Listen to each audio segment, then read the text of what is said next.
Hello दोस्तों, Aaradhya race academy के YouTube channel में आप सभी का स्वागत है। दोस्तों, राजस्थान लोक सेवा आयोग द्वारा आयोजित फर्स्ट ग्रेड शिक्षक भर्ती परीक्षा 2024 के नवीनतम पाठ्यक्रम के अनुसार फर्स्ट पेपर के लिए मॉडल पेपर की टेस्ट सीरीज शुरू की गई थी, जिसमें अपने दोस्तों 9 मॉडल पेपर हैं वो कंप्लीट हो चुके हैं। आज अपना इसमें 10वां नंबर का मॉडल पेपर है। दोस्तों, कुल 75 प्रश्न इसमें शामिल किए गए हैं और हूबहू आपको ऐसा ही पेपर है वो परीक्षा में देखने को मिलेगा। इसलिए रोजाना आपको टेस्ट देना है। अगर आपने पिछले 9 मॉडल पेपर का अगर टेस्ट नहीं दिया है तो आप प्ले लिस्ट में जाइए, वहां पे आपको फोल्डर मिल जाएगा।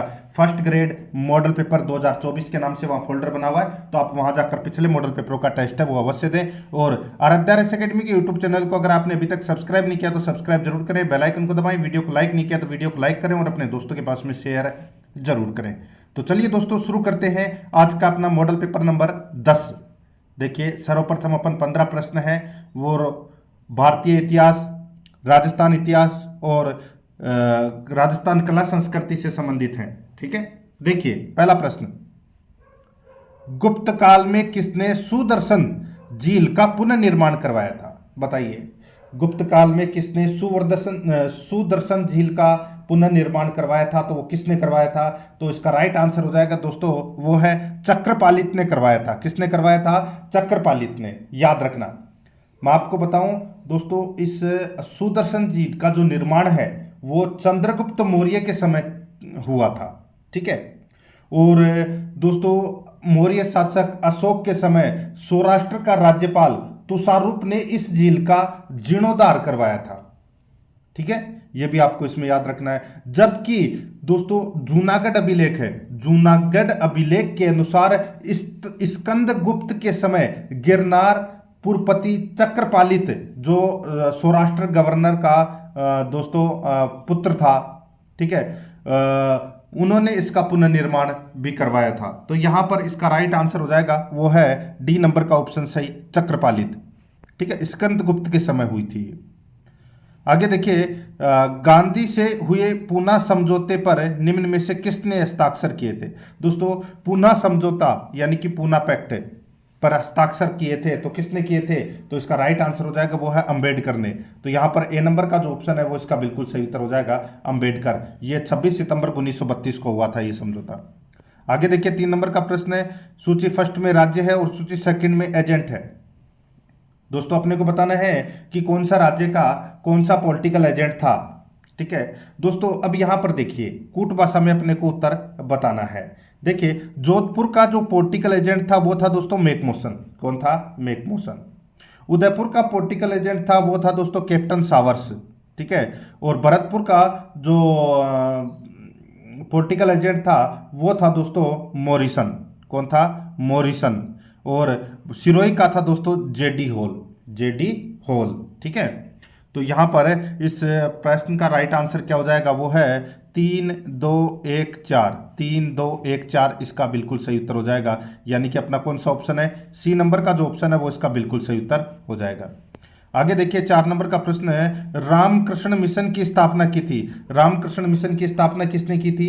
तो दोस्तों इसका राइट आंसर हो जाएगा वो है स्वामी विवेकानंद ने रामकृष्ण मिशन की स्थापना की थी। यहां पर अपना इसमें बी नंबर का जो ऑप्शन है वो इसका बिल्कुल सही उत्तर हो जाएगा। रामकृष्ण मिशन की स्थापना किसने की? स्वामी विवेकानंद ने की थी। आगे देखिए दोस्तों, यहां पे 5 नंबर का प्रश्न है, अच्छा प्रश्न है ये भी। निम्न में से किस एक स्थल से मिट्टी का पैमाना व सूती वस्त्र में लिपटा हुआ तांबे का उस्तरा प्राप्त हुआ है? बताइए, कौन से सभ्यता स्थल से दोस्तों मिट्टी का पैमाना वह सूती वस्त्र में लिपटा हुआ तांबे का उस्तरा प्राप्त हुआ है? तो दोस्तों बताइए कौन से स्थल से प्राप्त हुआ है ये? तो इसका राइट आंसर हो जाएगा वो है कालीबंगा से प्राप्त हुआ है दोस्तों ये। यहाँ पर सी नंबर का जो ऑप्शन है वो इसका बिल्कुल सही उत्तर हो जाएगा। ऊंट की अस्थियां भी मिली है दोस्तों यहाँ पे। आगे देखिए, 6 नंबर का प्रश्न है, ललित विग्रहराज के रचयिता सोमदेव किस चौहान शासक के दरबार में थे? बताइए दोस्तों, ललित विग्रहराज के रचयिता सोमदेव किस चौहान शासक के दरबार में थे? तो दोस्तों इसका राइट आंसर हो जाएगा वो है विग्रहराज चतुर्थ के दरबार में थे दोस्तों ये। यहां पर अपना इसमें सी नंबर का ऑप्शन बिल्कुल सही उत्तर हो जाएगा। विग्रहराज चतुर्थ को दोस्तों बीसल देव के नाम से भी जानते हैं। तो यहां पर अपना इसमें right answer c number option हो जाएगा। आगे देखिए, रणथंभौर के हमीर देव ने अलाउद्दीन के किन विद्रोहियों को शरण दी थी? रणथंभौर के हमीरदेव ने अलाउद्दीन के किन विद्रोहियों को शरण दी थी? तो दोस्तों उन विद्रोहियों का नाम है मोहम्मद शाह व के हबरू। मोहम्मद शाह व के हबरू, ठीक है। और ये दोस्तों विद्रोही थे अलाउद्दीन खिलजी के, और इनको दोस्तों शरण दी थी रणथंभौर के हमीरदेव चौहान ने। फिर दोस्तों मांग की थी अलाउद्दीन खिलजी ने, लेकिन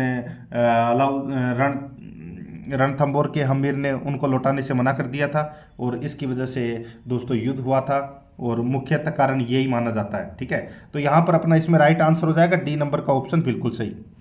आगे देखिए, किस राजपूत मनसबदार को अकबर ने फरजंद की उपाधि व 7,000 का मनसब प्रदान किया था? बताइए, किस राजपूत मनसबदार को अकबर ने फरजंद की उपाधि व 7,000 का मनसब प्रदान किया था? तो दोस्तों फरजंद की उपाधि राजा मान सिंह प्रथम को दी गई थी, और इन्हीं को ही दोस्तों 7,000 का मनसब प्रदान किया गया था अकबर ने, ठीक है। तो यहाँ पर अपना इसमें राइट आंसर हो जाएगा बी नंबर का ऑप्शन, बिल्कुल सही। आगे देखिए, मत्स्य संघ के प्रधानमंत्री थे। बताइए मत्स्य संघ के प्रधानमंत्री कौन थे?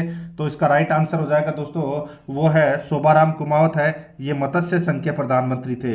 यहाँ पर दोस्तों डी नंबर का ऑप्शन बिल्कुल सही उत्तर हो जाएगा। आगे देखिए, निम्नलिखित में से कौन सा कथन सही है? कौन सा कथन सही है वो अपने को यहाँ पर बताना है। देखिए, गौरी शंकर उपाध्याय ने सेवाश्रम स्थापित कर खादी का प्रचार किया, बिल्कुल सही है। भोगीलाल पांड्या ने ठक्कर बापा की प्रेरणा से 1935 ईस्वी में हरिजन सेवा संघ की स्थापना की, ये भी बिल्कुल सही है। माणिक्यलाल वर्मा ने 1935 में डूंगरपुर में खांडलाई आश्रम स्थापित कर भीलों में शिक्षा का प्रचार किया, ये भी दोस्तों बिल्कुल सही है। तो यहाँ पर अपना इसमें राइट आंसर हो जाएगा, वो है उपरोक्त सभी। डी नंबर का जो ऑप्शन है वो इसका बिल्कुल सही उत्तर हो जाएगा, उपरोक्त सभी। आगे देखिए, 11 नंबर का प्रश्न है, राजस्थान के प्रमुख संत तथा उनके द्वारा स्थापित संप्रदायों के संबंध में कौन से युग्म सही नहीं है? राजस्थान के प्रमुख संत तथा उनके द्वारा स्थापित संप्रदायों के संबंध में कौन से युग्म सही नहीं है, वो अपने को यहाँ पर बताना है, कौन सा युग्म सही नहीं है, ठीक है। देखिए दोस्तों, यहाँ पे रामचरण जी राम स्नेही संप्रदाय की स्थापना की थी, बिल्कुल सही है। लालगिरी ने यानी कि लालगिरी जी ने अलखिया संप्रदाय की स्थापना की थी। हरिदास जी ने निरंजनी संप्रदाय की स्थापना की थी, बिल्कुल सही है। यहाँ पे देखिए, नवलदास जी ने गूंदड़ संप्रदाय, ये दोस्तों इसमें गलत दे रखा है। दोस्तों मैं आपको बताऊं, जो गूंदड़ संप्रदाय है, ठीक है, इसकी जो स्थापना है वो दोस्तों संत दास जी ने की थी। किसने की थी? संत दास जी ने। और नवल दास जी ने दोस्तों नवल संप्रदाय की स्थापना की थी। तो यहाँ पर ये चौथा नंबर का गलत दे रखा है, तो यही अपना सही उत्तर हो जाएगा, डी नंबर का ऑप्शन बिल्कुल सही। आगे देखिए, किशोरी महल कहाँ स्थित है? बताइए किशोरी महल कहाँ स्थित है? राइट आंसर हो जाएगा दोस्तों, ये किशोरी महल है, ये लोहागढ़ दुर्ग में स्थित है दोस्तों। और लोहागढ़ दुर्ग कहाँ है? तो ये भरतपुर में है। तो यहाँ पर अपना इसमें राइट आंसर बी नंबर का ऑप्शन सही उत्तर भरतपुर हो जाएगा। आगे देखिए, त्योहारों का आगमन व समापन किन त्योहारों के साथ माना जाता है? बताइए त्योहारों का आगमन व समापन किन त्योहारों के साथ माना जाता है? आप सभी को पता है, एक कहावत है वो प्रचलित है, तीज त्योहारा बावड़ी ले डूबी गणगौर, ठीक है। यानी कि तीज से शुरुआत होती है और गणगौर पर आकर खत्म हो जाती है। तो यहाँ पर अपना इसमें राइट आंसर क्या हो जाएगा? वो है श्रावणी तीज और गणगौर, ठीक है, श्रावणी तीज और गणगौर। तो यहाँ पर श्रावणी तीज से त्योहारों का आगमन होता है और गणगौर पर समापन माना जाता है। तो यहाँ पर अपना डी नंबर का ऑप्शन बिल्कुल सही। आगे देखिए, 14 नंबर का प्रश्न है, किसी के देहावसान पर शमशान ले जाते समय रास्ते में अर्थी पर पैसे फेंके जाते हैं, उसे कहते हैं? किसी के देहावसान पर शमशान ले जाते समय रास्ते में अर्थी पर पैसे फेंके जाते हैं, उसे क्या कहते हैं? इसका राइट आंसर हो जाएगा दोस्तों, उसको बोलते हैं बखेर। क्या बोलते हैं? बखेर बोलते हैं। यहाँ पर बी नंबर का ऑप्शन बिल्कुल सही, बखेर। नेक्स्ट, निमाड़ी एवं रागड़ी किस बोली की विशेषता है? निमाड़ी एवं रागड़ी किस बोली की विशेषता है? तो दोस्तों इसका राइट आंसर हो जाएगा, वो है ये दोस्तों मालवी मालवी बोली की विशेषता है। तो यहाँ पर यानी कि उपबोलियां है। यहाँ पर डी नंबर का जो ऑप्शन है वो इसका बिल्कुल सही उत्तर हो जाएगा। आगे देखिए दोस्तों, यहाँ पे अब अपन जो 10 प्रश्न हैं वो करंट अफेयर से संबंधित पढ़ेंगे। देखिए दोस्तों, लाल चींटी की चटनी जिसे हाल ही में भौगोलिक संकेत यानी कि जीआई टैग प्राप्त हुआ है, किस राज्य से संबंधित है? दोस्तों बताइए, लाल चींटी की चटनी को जीआई टैग प्राप्त हुआ है, ये कौन से राज्य से संबंधित है? तो इसका राइट आंसर हो जाएगा वो है दोस्तों ये ओडिशा से संबंधित है। तो यहाँ पर अपना इसमें राइट आंसर ए नंबर का ऑप्शन सही उत्तर। आगे देखिए, हाल ही में कौन सा संरक्षित क्षेत्र खबरों में था क्योंकि लुप्त प्राय होग हिरण को पहली बार यहां देखा गया था? बताइए, लुप्त प्राय होग हिरण को पहली बार यहां देखा गया था, तो बताइए कहां पर देखा गया था पहली बार? तो ये इसका राइट आंसर हो जाएगा वो है राजाजी टाइगर रिजर्व में। दोस्तों ये होग हिरण है, ये पाया नहीं जाता, ठीक है, लेकिन यहां पर पहली बार देखा गया है राजाजी टाइगर रिजर्व में। अब ये कहां पर है? तो दोस्तों ये उत्तराखंड में है। तो यहां पर अपना इसमें राइट आंसर ए नंबर का ऑप्शन हो जाएगा। आगे देखिए, जनवरी 2024 में अंतर्राष्ट्रीय पतंग महोत्सव 2024 का उद्घाटन किस शहर में किया गया? तो दोस्तों अंतर्राष्ट्रीय पतंग महोत्सव 2024 का उद्घाटन है ये अहमदाबाद गुजरात में किया गया। यहाँ पर द नंबर का जो ऑप्शन है वो इसका बिल्कुल सही उत्तर हो जाएगा। आगे देखिए, 19 नंबर का प्रश्न है, विश्व भर में पृथ्वी घूर्णन दिवस 2024 कब मनाया गया? विश्व भर में पृथ्वी घूर्णन दिवस 2024 कब मनाया गया? राइट आंसर हो जाएगा 8 जनवरी। 8 जनवरी 2024 को मनाया गया। ब नंबर का ऑप्शन बिल्कुल सही उत्तर। नेक्स्ट आगे देखिए, जनवरी 2024 में national aeronautics and space administration ने यूनाइटेड लॉन्च अलायंस के वल्कन सेंटोर लॉन्च व्हीकल के माध्यम से फ्लोरिडा के केप केनावेरल से यानी कि मिशन पर चंद्रमा की सतह पर सॉफ्ट लैंडिंग के लिए 5 पेलोड लॉन्च किए हैं। तो दोस्तों किससे लॉन्च किए हैं बताइए? तो इसका राइट आंसर हो जाएगा वो है दोस्तों इसमें वो है पेरेग्रीन मिशन 1, पेरेग्रीन मिशन 1 से। तो यहाँ पर अपना इसमें राइट आंसर हो जाएगा द नंबर का ऑप्शन बिल्कुल सही। आगे देखिए, केंद्र सरकार ने रक्षा मंत्रालय में अतिरिक्त सचिव और महानिदेशक के रूप में किसे नियुक्त किया है? केंद्र सरकार ने रक्षा मंत्रालय में अतिरिक्त सचिव और महानिदेशक के रूप में किसे नियुक्त किया है? तो इसका राइट आंसर हो जाएगा दोस्तों वो किया है समीर कुमार सिन्हा को, समीर कुमार सिन्हा को। तो यहाँ पर द नंबर का ऑप्शन राइट आंसर हो जाएगा। आगे देखिए, 22 नंबर का प्रश्न है, अंतर्राष्ट्रीय हॉकी महासंघ ने हॉकी टूर्नामेंटों के प्रसारण के लिए किसके साथ समझौता किया है? अंतर्राष्ट्रीय हॉकी महासंघ ने हॉकी टूर्नामेंटों के प्रसारण के लिए किसके साथ समझौता किया है? तो इसका राइट आंसर हो जाएगा वो है दोस्तों वाईकॉम 18 से, वाईकॉम 18 के साथ ये समझौता किया है। यहाँ पर ब नंबर का ऑप्शन बिल्कुल सही उत्तर हो जाएगा। आगे देखिए, संसद का बजट सत्र इस महीने की किस तारीख से शुरू हो रहा है? बताइए, संसद का बजट सत्र इस महीने की किस तारीख से शुरू हो रहा है? तो इसका राइट आंसर हो जाएगा वो है 31 जनवरी से दोस्तों ये शुरू हो रहा है। तो यहाँ पर अपना इसमें राइट आंसर हो जाएगा द नंबर का ऑप्शन बिल्कुल सही, 31 जनवरी से दोस्तों ये शुरू हो रहा है। द नंबर ऑप्शन बिल्कुल सही। आगे देखिए दोस्तों, जागरेब ओपन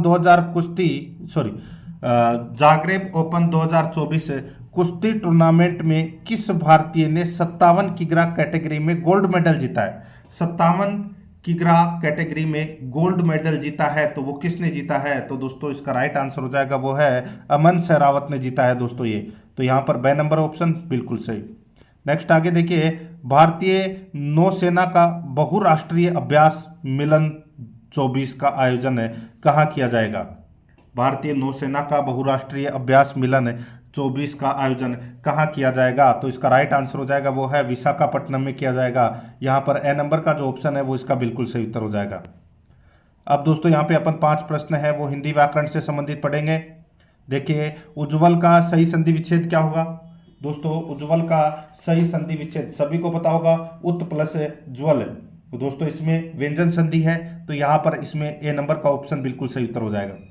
आगे देखिए, किस शब्द में उर्दू का उपसर्ग नहीं है? उर्दू का उपसर्ग कौन से में नहीं है दोस्तों? देखिए, उर्दू के उपसर्ग हैं बद, ला, हर, ठीक है। तो यहाँ पे देखिए बद किस्मत, तो यहाँ पे बद उपसर्ग है, ये उर्दू का है। लाचार है, यहाँ पे ला, ला है, ये उर्दू का उपसर्ग है। यहाँ पे देखिए हरदम, ठीक है, तो यहाँ पे हर है, वो क्या है? उर्दू का उपसर्ग है। यहाँ पे अवरोध, अव उपसर्ग है, ये दोस्तों हिंदी का उपसर्ग है ये, ठीक है। तो यहाँ पर अपना इसमें राइट आंसर क्या हो जाएगा? वो है सी नंबर का ऑप्शन बिल्कुल सही। आगे देखिए, विस्तीर्ण का सही विलोम क्या हो जाएगा? विस्तीर्ण का सही विलोम क्या हो जाएगा दोस्तों? इसका राइट आंसर हो जाएगा, विस्तीर्ण का हो जाएगा संकीर्ण। तो यहाँ पर अपना इसमें राइट आंसर बी नंबर का ऑप्शन हो जाएगा संकीर्ण।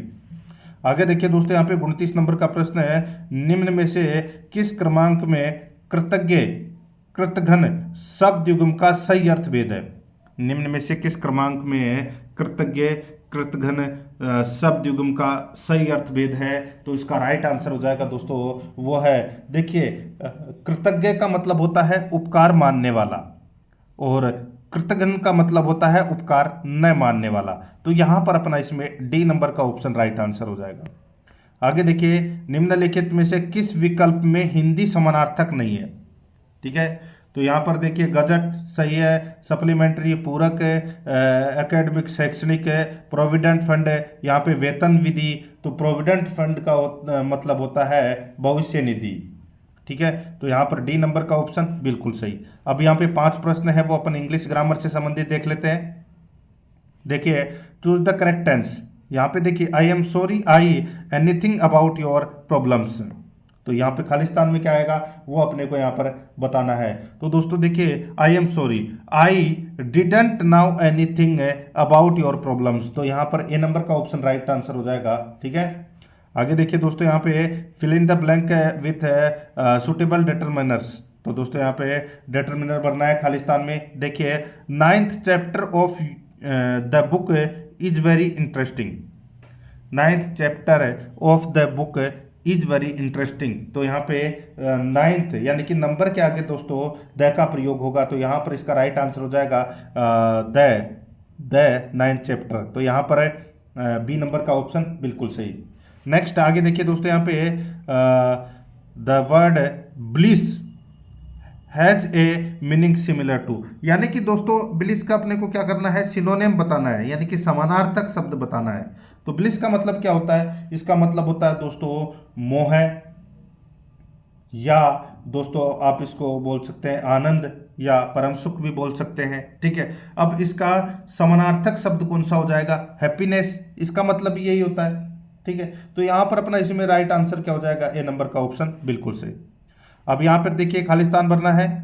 देखिए, आई रेयरली कैरी, ठीक है, an umbrella, I rarely carry an umbrella, ठीक है। कैरी वर्ब दे रखी है, अपने को बताना है खालिस्तान में क्या आएगा। But I carry one now because it, आगे दे रखा है रेन। तो दोस्तों यहाँ पर देखिए इसमें आएगा आई रेयरली कैरी एन अम्ब्रेला, यानी कि सबसे पहले आएगा कैरी, ठीक है।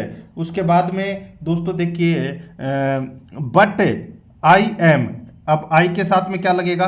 M carrying one now because it is raining, ठीक है। तो यहां पर अपना राइट आंसर क्या हो जाएगा? सी नंबर का ऑप्शन बिल्कुल सही उत्तर। आगे देखिए, फिल इन द ब्लैंक है विद द करेक्ट ऑप्शन। यहाँ पे देखिए persons वेहर killed in the accident, तो दोस्तों यहाँ पे पर्सन्स दे रखा है, तो इसके आगे खालिस्तान में क्या लगेगा? तो इसमें लगेगा दोस्तों सम पर्सन्स, ठीक है। तो ये बहुवचन का बोध करा रहा है, तो यहाँ पर इसमें राइट आंसर हो जाएगा बी नंबर ऑप्शन सही। अब यहाँ पे दोस्तों अपन जनरल साइंस से संबंधित 5 प्रश्न देख रहे हैं। देखिए, निम्न में से कौन सा सरल उत्तक नहीं है?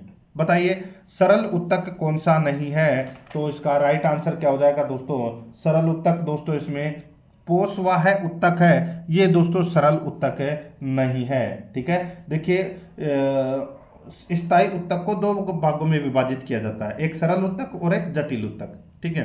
तो यहाँ पे पोषवा है, उत्तक है, ये सरल उत्तक नहीं है, ये जटिल उत्तक है। ठीक है, तो यहाँ पर अपना इसमें राइट आंसर क्या हो जाएगा, डी नंबर का जो ऑप्शन है वो इसका बिल्कुल सही। आगे देखिए दोस्तों, यहाँ पे मादा लिंग हार्मोन्स को कहते हैं, मादा लिंग हार्मोन्स को क्या कहते हैं, तो दोस्तों इसको बोलते हैं एस्ट्रोजन। क्या बोलते हैं, एस्ट्रोजन बोलते हैं इसे। तो यहाँ पर बी नंबर का जो ऑप्शन है वो इसका बिल्कुल सही, एस्ट्रोजन बोलते हैं। आगे देखिए, योग्यतम की उत्तरजीविता अवधारणा का सर्वप्रथम समर्थन किया। योग्यतम की उत्तरजीविता अवधारणा का सर्वप्रथम समर्थन किया, तो दोस्तों ये किसने किया, तो इसका जो राइट आंसर हो जाएगा वो है दोस्तों ये डार्विन ने किया। तो यहाँ पर बी नंबर का जो ऑप्शन है वो इसका बिल्कुल सही उत्तर हो जाएगा, डार्विन ने किया। आगे देखिए, जैव विविधता समृद्ध क्षेत्र है, जैव विविधता समृद्ध क्षेत्र है, तो दोस्तों इसका राइट आंसर हो जाएगा वो है ये उष्णकटिबंधीय क्षेत्र है दोस्तों, जैव विविधता समृद्ध क्षेत्र है। तो यहाँ पर डी नंबर का ऑप्शन बिल्कुल सही उत्तर हो जाएगा। आगे देखिए, ओजोन परत के नष्ट होने का मुख्य कारण है, ओजोन परत के नष्ट होने का मुख्य कारण क्या है, तो दोस्तों मुख्य कारण है CFC यानी कि क्लोरोफ्लोरोकार्बन है, ये दोस्तों ओजोन परत के नष्ट होने का मुख्य कारण है। तो यहाँ पर सी नंबर का जो ऑप्शन है वो इसका बिल्कुल सही उत्तर हो जाएगा। आगे देखिए, 41 नंबर का प्रश्न है, निम्न में से कौन सा कथन संविधान निर्माण के लिए गठित समितियों के संबंध में सही नहीं है। निम्न में से कौन सा कथन है संविधान निर्माण के लिए गठित समितियों के संबंध में सही नहीं है, तो इसका जो राइट आंसर हो जाएगा दोस्तों वो कौन सा है। अब यहाँ पे पॉलिटिकल साइंस से संबंधित प्रश्न पढ़ रहे हैं दोस्तों। ठीक है, यहाँ पर देखिए दोस्तों, मैं आपको बताऊं, संघ समिति का अध्यक्ष दोस्तों जवाहरलाल नेहरू जी थे, बिल्कुल सही है। प्रारूप समिति के अध्यक्ष डॉक्टर भीमराव अम्बेडकर थे, बिल्कुल सही है। प्रांतीय संविधान समिति के अध्यक्ष थे सरदार पटेल, बिल्कुल सही है। संचालन समिति JB कृपलानी, ये गलत हो जाएगा दोस्तों। संचालन समिति के अध्यक्ष थे डॉक्टर राजेंद्र प्रसाद। ठीक है, तो यहाँ पर डी नंबर का जो ऑप्शन है वो इसका राइट आंसर हो जाएगा, ये इसमें गलत दे रखा है। आगे देखिए, एक राज्य में राष्ट्रपति शासन की अधिकतम अवधि हो सकती है, एक राज्य में राष्ट्रपति शासन की अधिकतम अवधि कितनी हो सकती है, तो दोस्तों अधिकतम अवधि 3 साल की हो सकती है। ठीक है, तो यहाँ पर है इसमें राइट आंसर हो जाएगा 3 साल की अधिकतम अवधि हो सकती है। तो यहाँ पर डी नंबर का जो ऑप्शन है वो इसका बिल्कुल सही उत्तर हो जाएगा। ठीक है, आगे देखिए दोस्तों, यहाँ पे निम्न में से कौन मंत्री परिषद का हिस्सा नहीं है, बताइए मंत्री परिषद का हिस्सा कौन नहीं है, कैबिनेट मंत्री, उप मंत्री, राज्य मंत्री, संसदीय सचिव। तो इसका राइट आंसर हो जाएगा दोस्तों, देखिए मंत्री परिषद में 3 प्रकार के मंत्री होते हैं, एक कैबिनेट स्तर के मंत्री, एक राज्य स्तर के मंत्री और एक उप मंत्री। ठीक है, उप मंत्री है ये तीसरे दर्जे के मंत्री होते हैं। ठीक है, जो अपने विभाग के स्वतंत्र प्रभारी नहीं होते। तो यहाँ पे संसदीय सचिव इसका राइट आंसर हो जाएगा, डी नंबर ऑप्शन बिल्कुल सही। आगे देखिए, सबसे अधिक अविश्वास प्रस्तावों का सामना किस प्रधानमंत्री ने किया था, बताइए सबसे अधिक अविश्वास प्रस्तावों का सामना किस प्रधानमंत्री ने किया था, तो दोस्तों इसका राइट आंसर हो जाएगा इंदिरा गांधी ने। ठीक है, 15 बार दोस्तों इंदिरा गांधी ने 15 बार अविश्वास प्रस्तावों का सामना किया था। तो यहाँ पर इसमें राइट आंसर हो जाएगा बी नंबर का ऑप्शन बिल्कुल सही। अब तक 27 बार अविश्वास प्रस्ताव है वो लाया गया, लेकिन कोई भी पारित नहीं हुआ। तो यहाँ पर बी नंबर ऑप्शन बिल्कुल सही। आगे देखिए, 1976 में 42वें संशोधन द्वारा संविधान में कितने मौलिक कर्तव्य निश्चित किए गए। 1976 में 42वें संशोधन द्वारा संविधान में कितने मौलिक कर्तव्य निश्चित किए गए, तो इसका राइट आंसर क्या हो जाएगा, वो है दोस्तों 10 मौलिक कर्तव्य जोड़े गए थे। ठीक है, तो यहाँ पर अपना इसमें राइट आंसर सी नंबर का ऑप्शन बिल्कुल सही उत्तर हो जाएगा। 11वां मूल कर्तव्य 86वां संविधान संशोधन 2002 के माध्यम से जोड़ा गया था। ठीक है, यहाँ पे 1976 की बात हो रही है, तो C number option right answer 10। अब यहाँ पे अपन 5 प्रश्न राजस्थान ज्योग्राफी से संबंधित पढ़ रहे हैं। देखिए, राजस्थान के जिले जहाँ से कर्क रेखा गुजरती है, दोस्तों राजस्थान में कर्क रेखा सिर्फ 2 ही शहर से गुजरती है, एक है दोस्तों बांसवाड़ा और एक डूंगरपुर। तो यहाँ पर अपना इसमें राइट आंसर हो जाएगा सी नंबर का ऑप्शन बिल्कुल सही उत्तर हो जाएगा। ठीक है, आगे देखिए दोस्तों, यहाँ पे निम्न को सुमेलित कीजिए। दोस्तों निम्न को सुमेलित करना है, एक तरफ सूची फर्स्ट में भौतिक विभाग है, दूसरी तरफ जनसंख्या व क्षेत्रफल है। ठीक है, आप सभी को पता होगा दोस्तों, देखिए अरावली रेतीला मैदान, सॉरी पश्चिमी रेतीला मैदान, पश्चिमी रेतीला मैदान में 40% जनसंख्या निवास करती है और इसका क्षेत्रफल दोस्तों 61.11% है। तो पहले में पहला ही हो जाएगा। दूसरा, अरावली प्रदेश। अरावली प्रदेश में दोस्तों 10% जनसंख्या निवास करती है और 9% भाग पर अरावली फैली हुई है। पूर्वी मैदान है ये दोस्तों, इसके अंदर 39% जनसंख्या निवास करती है और 23% भाग पर यह फैला हुआ है। दक्षिणी पूर्वी पठारी प्रदेश है ये दोस्तों, इसके अंदर 11% जनसंख्या निवास करती है और 6.89% भाग पर यह फैला हुआ है। तो यहाँ पर अपना इसमें राइट आंसर क्या हो जाएगा? 1, 2, 4, 3 इसका बिल्कुल सही उत्तर हो जाएगा। अब 1, 2, 4, 3 कौन से ऑप्शन में? तो दोस्तों यहाँ पर आप देखिए 1, 2, 4, 3, देखिए यहाँ पर सी नंबर का ऑप्शन करना है। इसमें देखिए शुरुआत में 3 दे रखा है तो आप इसको 1 कर लेना, ठीक है। तो यहाँ पर है 1, 2, 4, 3 अपना इसमें सही उत्तर हो जाएगा। आगे देखिए 2011 की जनगणना के अनुसार राजस्थान में ग्रामीण महिला साक्षरता दर है। तो दोस्तों ग्रामीण महिला साक्षरता दर कितनी है? तो इसका जो राइट आंसर हो जाएगा दोस्तों, ग्रामीण महिला साक्षरता दर है वो है 52.1%। सॉरी, ग्रामीण महिला साक्षरता दर की बात कर रहा हूँ, ठीक है। तो महिला साक्षरता दर है 52.1%। ये आपको इसमें याद रखना, महिला साक्षरता। लेकिन यहां पर क्या पूछा गया है कि ग्रामीण महिला साक्षरता दर कितनी है? तो दोस्तों ग्रामीण महिला साक्षरता दर है वो है 45.8%। याद रखना 45.8%। तो यहाँ पर इसका राइट आंसर हो जाएगा सी नंबर का ऑप्शन, बिल्कुल सही। बहुत ही अच्छा प्रश्न है। आगे देखिए, कोपेन द्वारा प्रस्तुत जलवायु प्रदेशों में से राजस्थान में कौन सा सुमेलित नहीं है? तो राजस्थान में कौन सा सुमेलित नहीं है वो अपने को यहाँ पर बताना है। देखिए BSHW अर्ध शुष्क मरुस्थल, बिल्कुल सही है। AW ये दक्षिणी राजस्थान में जलवायु है। BWHW ये शुष्क मरुस्थल की जलवायु है। यहाँ पर देखिए CWG उत्तरी राजस्थान, ये गलत हो जाएगा दोस्तों। CWG है इसके अंतर्गत पूर्वी और मध्य राजस्थान का भाग है वो इसमें आता है और इसके अंदर दोस्तों हाड़ौती, मेवात और डांग के क्षेत्र है वो इसमें सम्मिलित है। तो यहाँ पर उत्तरी राजस्थान है वो इसमें गलत दे रखा है। तो यहाँ पर अपना इसमें डी नंबर का ऑप्शन बिल्कुल सही उत्तर हो जाएगा। आगे देखिए, राज्य में कुल कृषि क्षेत्रफल में सर्वाधिक किस जिले का है? बताइए, राज्य में कुल कृषि क्षेत्रफल में सर्वाधिक क्षेत्र किस जिले का है? तो इसका राइट आंसर हो जाएगा दोस्तों वो है ये बाड़मेर का है, ठीक है। यहाँ पर ए नंबर का जो ऑप्शन है वो इसका बिल्कुल सही उत्तर हो जाएगा बाड़मेर का।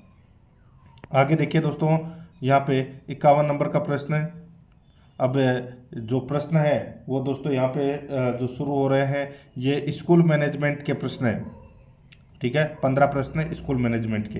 देखिए, संविधान के कौन से संशोधन के तहत संसद द्वारा शिक्षा का अधिकार को व्यक्ति के मूल अधिकार के रूप में समाहित किया गया है? अभी थोड़ी देर पहले बताया था मैंने आपको, 46वां संविधान संशोधन अधिनियम 2002 के माध्यम से जोड़ा गया था ये 11वां मूल कर्तव्य।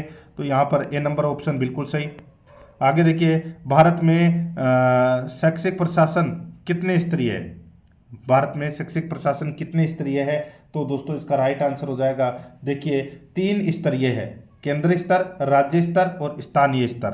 तो यहाँ पर सी नंबर का ऑप्शन राइट आंसर हो जाएगा 3 स्तरीय। आगे देखिए, राजस्थान प्रारंभिक शिक्षा के अधीन कौन सी राजकीय संस्था नहीं है? राजस्थान प्रारंभिक शिक्षा के अधीन कौन सी राजकीय संस्था नहीं है? तो दोस्तों इसका जो राइट आंसर हो जाएगा, बताइए कौन सी राजकीय संस्था नहीं है?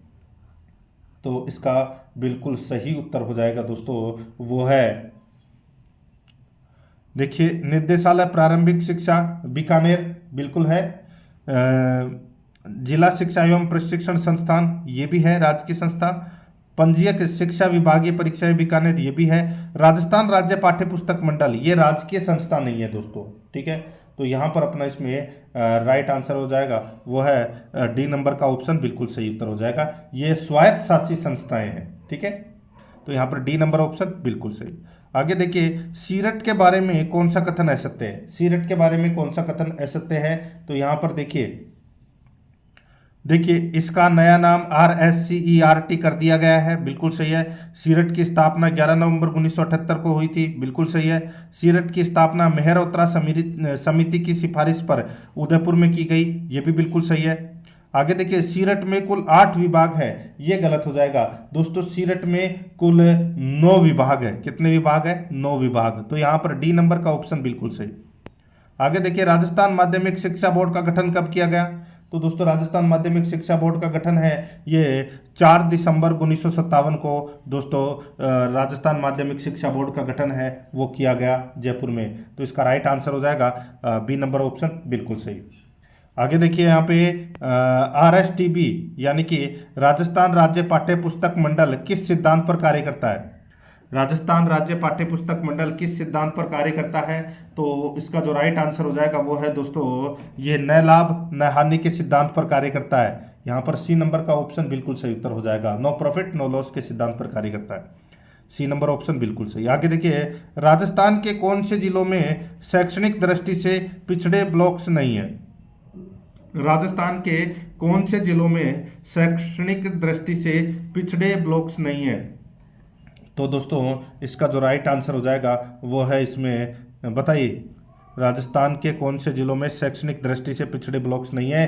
तो इसका बिल्कुल सही उत्तर हो जाएगा वो है दोस्तों सीकर झुंझुनू नहीं है शैक्षणिक दृष्टि से। बाकी यहाँ पे ए नंबर का ऑप्शन बिल्कुल सही उत्तर हो जाएगा। आगे देखिए दोस्तों यहाँ पे 58 नंबर का प्रश्न है, सीरट का पुनर्गठन करके कब राजस्थान राज्य शैक्षिक अनुसंधान एवं प्रशिक्षण परिषद की स्थापना की गई? सीरट का पुनर्गठन करके कब राजस्थान राज्य शैक्षिक अनुसंधान एवं प्रशिक्षण परिषद की स्थापना की गई? तो यहाँ पर इसका जो राइट आंसर हो जाएगा वो है दोस्तों अपना इसमें कौन सा? तो इसका बिल्कुल सही उत्तर हो जाएगा दोस्तों वो है दोस्तों सीरट का पुनर्गठन करके राजस्थान राज्य शैक्षिक अनुसंधान एवं प्रशिक्षण परिषद यानी कि RSCERT की जो स्थापना है वो दोस्तों कब की गई? तो ये की गई दोस्तों 14 अगस्त 2018 को। 14 अगस्त 2018 को। बी नंबर ऑप्शन बिल्कुल सही। आगे देखिए राजस्थान राज्य के सभी विद्यालयों में नियोजन कब से अनिवार्य किया गया? नियोजन कब से अनिवार्य किया गया? तो इसका जो राइट आंसर हो जाएगा दोस्तों नियोजन है ये अनिवार्य किया गया दोस्तों 1972-73 में। तो यहाँ पर बी नंबर का ऑप्शन बिल्कुल सही 1972-73 में। आगे देखिए एक अच्छा पर्यवेक्षण सदैव शिक्षकों एवं विद्यार्थियों के विकास और शिक्षण अधिगम प्रक्रिया को सुधारने से संबंधित होता है। पर्यवेक्षण की उक्त परिभाषा किसने दी? एक अच्छा पर्यवेक्षण सदैव शिक्षकों एवं विद्यार्थियों के विकास और शिक्षण अधिगम प्रक्रिया को सुधारने से संबंधित होता है। पर्यवेक्षण की उक्त परिभाषा किसने दी? तो दोस्तों ये परिभाषा दी किसने? तो ये दोस्तों बार्कले ने दी ये परिभाषा। तो यहाँ पर बी नंबर का ऑप्शन राइट आंसर हो जाएगा बार्कले ने। आगे देखिए संपूर्ण गुणवत्ता प्रबंधन यानी कि TQM के क्षेत्र की प्रमुख चुनौती क्या है? बताइए संपूर्ण गुणवत्ता प्रबंध के क्षेत्र की मुख्य चुनौती क्या है? तो दोस्तों ये मुख्य चुनौती है वो है प्रशासनिक चुनौतियां, छात्रों में बढ़ता असंतोष, पाठ्यक्रमों की भिन्नता, ये सभी चुनौतियां हैं। तो इसमें राइट आंसर हो जाएगा उपरोक्त सभी। तो यहाँ पर इसमें right answer D number option बिल्कुल सही। आगे देखिए नेतृत्व की प्रमुख शैली है। नेतृत्व की प्रमुख शैली क्या है? तो दोस्तों लोकतांत्रिक शैली, एकतंत्रीय शैली, अहस्तक्षेपीय शैली, ये सभी नेतृत्व की प्रमुख शैलियां हैं। राइट आंसर हो जाएगा उपरोक्त सभी। डी नंबर ऑप्शन बिल्कुल सही। आगे देखिए राज्य स्तर पर समसा की नोडल एजेंसी है। राज्य स्तर पर समसा की नोडल एजेंसी कौन सी है? तो दोस्तों वो है राजस्थान स्कूल शिक्षा परिषद। राजस्थान स्कूल शिक्षा परिषद ये समसा की नोडल एजेंसी है। बी नंबर का ऑप्शन बिल्कुल सही। आगे देखिए दीक्षा का आदर्श वाक्य है। दीक्षा का आदर्श वाक्य क्या है? तो दोस्तों दीक्षा का आदर्श वाक्य है हमारे शिक्षक हमारे नायक। हमारे शिक्षक है हमारे नायक है। तो यहाँ पर अपना इसमें राइट आंसर हो जाएगा बी नंबर ऑप्शन बिल्कुल सही उत्तर हो जाएगा। दीक्षा का पूरा नाम क्या है? तो दोस्तों digital infrastructure for knowledge sharing. ठीक है, तो यहाँ पर बी नंबर ऑप्शन बिल्कुल सही। आगे देखिए शिक्षावाणी कार्यक्रम का प्रारंभ कब किया गया? दोस्तों ये शिक्षावाणी कार्यक्रम प्रारंभ किया गया तो ये 11 मई 2020 को ये प्रारंभ किया गया दोस्तों शिक्षावाणी कार्यक्रम। सी नंबर ऑप्शन बिल्कुल सही। अब दोस्तों यहाँ पे अपन रीजनिंग से संबंधित प्रश्न पढ़ेंगे, ठीक है। रीजनिंग और मैथ से संबंधित 10 प्रश्न। देखिए, ए बी की बहन है, ए है वो क्या है, बी की बहन है, ठीक है। तो ए है वो क्या है, फीमेल है, यानी कि ये बहन है। मैं यहाँ पे ब लिख देता हूँ, ठीक है।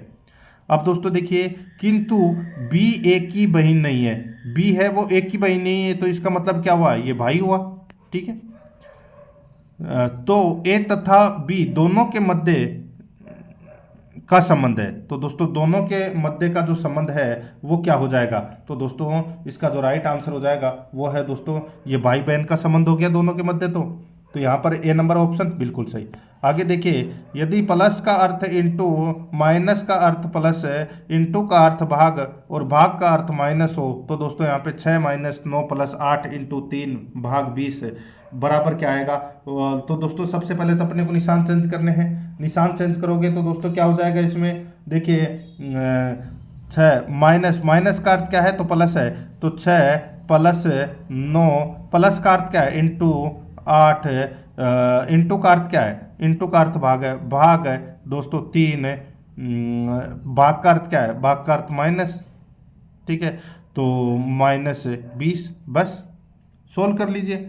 सबसे पहले दोस्तों यहाँ पे अपन क्या करेंगे, तो दोस्तों 6 प्लस 9 इसको अपन ऐसे भी लिख सकते हैं, 6 प्लस 9 इंटू 8 बटे 3 माइनस 20, बस इसको सोल्व कर लीजिए। राइट आंसर हो जाएगा दोस्तों अपना इसमें कौन सा, तो यहाँ पर देखिए ये 3 से कट गया, इधर कितनी बार, 3 बार, तो 3 इंटू 8 कितना हो जाएगा, 24, यानी कि 6 इंटू 6 प्लस 24 माइनस 20, ठीक है। तो कितना हो जाएगा दोस्तों, यहाँ पे देखिए 6 और 24 कितने होते हैं, 30, 30 में से 20 गए तो कितने बचे, 10। तो यहाँ पर अपना इसमें राइट आंसर हो जाएगा सी नंबर ऑप्शन सही उत्तर 10। आगे देखिए, एक कॉलोनी में नोकिया, सोनी और मोटोरोला, ठीक है। एक कॉलोनी में नोकिया, सोनी और मोटोरोला नामक 3 ब्रांड के मोबाइल प्रयुक्त किए गए हैं। 70 परिवार केवल एक ब्रांड को प्रयोग में लेते हैं, 47 परिवार ठीक 2 ब्रांड को प्रयोग में लेते हैं और 8 परिवार तीनों ब्रांडों को प्रयोग में लेते हैं। यह माना जाता है कि प्रत्येक परिवार कम से कम इन तीनों ब्रांड में कम से कम एक प्रयोग में लेता है। कितने परिवार ऐसे हैं जो सभी तीनों ब्रांडों में प्रयोग में नहीं लेते हैं। तो दोस्तों यहाँ पर देखिए, एक ब्रांड के मोबाइल दोस्तों 70, ठीक है। दूसरे में देखिए 47 है, ठीक है। तीसरे में 8 है, ठीक है। अब दोस्तों यहाँ पे अपने को क्या करना है, ठीक है। देखिए यहाँ पे जो तीन ब्रांड को छोड़ दीजिए, जो सभी तीनों ब्रांड प्रयोग में नहीं लेते हैं, तो तीसरा छोड़ दीजिए। तो यहाँ पे 70 और 47 को जोड़ लीजिए। 70 और 47 कितने होते हैं, तो दोस्तों ये होते हैं 117। ये अपना सही उत्तर हो जाएगा, यानी कि बी नंबर ऑप्शन बिल्कुल सही। आगे देखिए दोस्तों, यहाँ पे 69 नंबर का प्रश्न है। देखिए 6, 12, 7, 6 ये जो संख्या दे रखी है इसकी माध्यिका है, इसकी माध्यिका कितनी है वो अपने को बताना है, ठीक है। तो सबसे पहले अपने को यहाँ पर क्या करना है कि इन सभी को जोड़ना है, ठीक है। इन सभी का टोटल करना है, 6, 12, 7, 6, 12, 10। तो दोस्तों अगर अपन इसका टोटल करेंगे तो कितना आएगा, 120 आएगा, ठीक है। अब ये टोटल संख्या कितनी है, तो दोस्तों टोटल संख्या ये कितनी है, तो यहाँ पर देखिए 1, 2, 3, 4, 5, 6, 7, 8, 9, 10, 11, 12, 13। तो दोस्तों कितनी है, 13।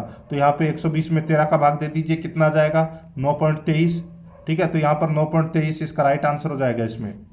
आगे देखिए, ये देखिए डायग्राम दे रखा है अपने को, ये चित्र के माध्यम से उत्तर देना है। देखिए यदि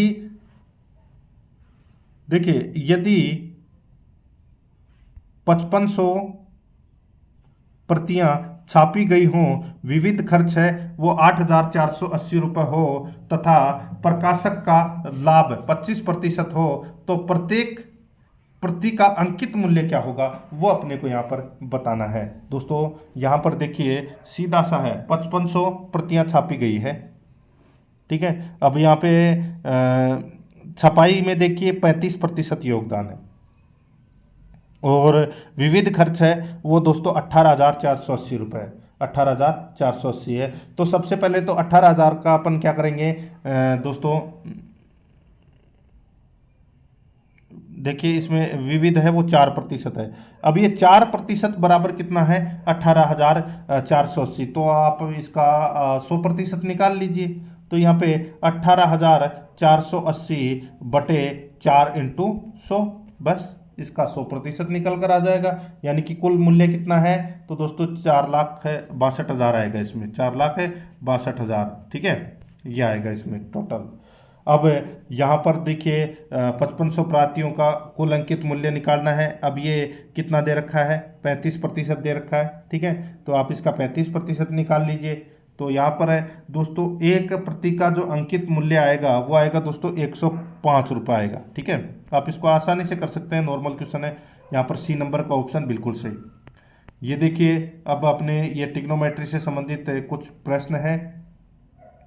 देखिए यदि √3 बराबर 1.732 है तो 3 √3 माइनस 10 प्लस √27 का मान है वो क्या है। तो दोस्तों इसका जो राइट आंसर हो जाएगा वो है दोस्तों 1.154। यहाँ पर ए नंबर ऑप्शन बिल्कुल सही, ठीक है। ये प्रश्न है वो दोस्तों, एक दो प्रश्न है वो सही से टाइप नहीं हुए हैं। यहाँ पर देखिए 74 नंबर का प्रश्न है। देखिए एक रस्सी एक बेलन की परिधि के चारों ओर 140 बार लपेटी जाती है। उस बेलन के आधार की त्रिज्या 14 सेमी है। तदनुसार 20 सेमी त्रिज्या वाले एक बेलन पर वह कितनी बार लपेटी जा सकेगी। तो दोस्तों यहाँ पर देखिए सीधा सा है, त्रिज्या वाले बेलन की परिधि है वो दोस्तों कितनी हो जाएगी, 2πr। तो दोस्तों 2πr आर अपने पास दे रखा है, तो 2πr यानी कि 2 इंटू 22 बटे 7 इंटू आर कितना है 14। तो यहाँ से कट गया कितनी बार, 2 बार। तो 2 इंटू 22 कितने हो गए 44, और 44 इंटू 2 कितने हो गए 88, ठीक है। तो ये तो हो गई दोस्तों अपनी वर्त की परिधि, ठीक है, कितनी परिधि हो गई। अब दोस्तों यहाँ पर देखिए रस्सी की लंबाई कितनी है, तो यहाँ पे 88 इंटू 140 बार लपेटी जाती है। तो दोस्तों यहाँ पे 88 इंटू 140 कर लीजिए, ठीक है। तो यहाँ पर आ जाएगा दोस्तों कितना, मल्टीप्लाई करोगे तो यहाँ पे 12,320 आ जाएगा, ठीक है, 12,320। अब दोस्तों यहाँ पे देखिए तदनुसार 20 सेमी त्रिज्या वाले एक बेलन पर, ठीक है। तो यहाँ पर पुनः 20 सेमी त्रिज्या वाले बेलन की परिधि यानी कि 2π इंटू 20, ठीक है। तो कितना हो जाएगा दोस्तों, ये हो जाएगा 40 पाई, ठीक है। तो इसके बाद में दोस्तों नॉर्मल है, या आप इसको काटोगे तो इसका राइट आंसर निकल कर आ जाएगा 98। सी नंबर ऑप्शन बिल्कुल सही। आगे देखिए एक लंबवर्तीय शंकु के आधार का व्यास 4 सेमी है तथा उसकी ऊंचाई 2√3 सेमी है, तो शंकु की तिर्यक ऊंचाई होगी दोस्तों, शंकु की तिर्यक ऊंचाई दोस्तों इसका राइट आंसर हो जाएगा वो है शंकु की तिर्यक ऊंचाई दोस्तों 4 सेमी होगी, कितनी होगी 4 सेमी। तो यहाँ पर अपना बी नंबर ऑप्शन बिल्कुल सही। तो दोस्तों इसी के साथ मैंने आपको 10 नंबर का मॉडल पेपर है वो कंप्लीट करवा दिया है। फर्स्ट ग्रेड शिक्षक भर्ती परीक्षा के प्रथम पेपर का मॉडल पेपर। अगर आपने पिछले 9 मॉडल पेपर नहीं देखे हैं तो आप प्ले लिस्ट में जाइए, वहाँ पे आपको फोल्डर मिल जाएगा। फर्स्ट ग्रेड मॉडल पेपर 2024 के नाम से वहाँ फोल्डर बना हुआ है, तो आप वहाँ जाकर पिछले मॉडल पेपरों का टेस्ट है वो अवश्य दें। और आराध्या रेस अकेडमी के यूट्यूब चैनल को सब्सक्राइब जरूर करें, बेल आइकन को दबाएं, वीडियो को लाइक और अपने दोस्तों के पास में शेयर जरूर करें। मिलते हैं दोस्तों नेक्स्ट वीडियो में। जय हिंद, जय भारत।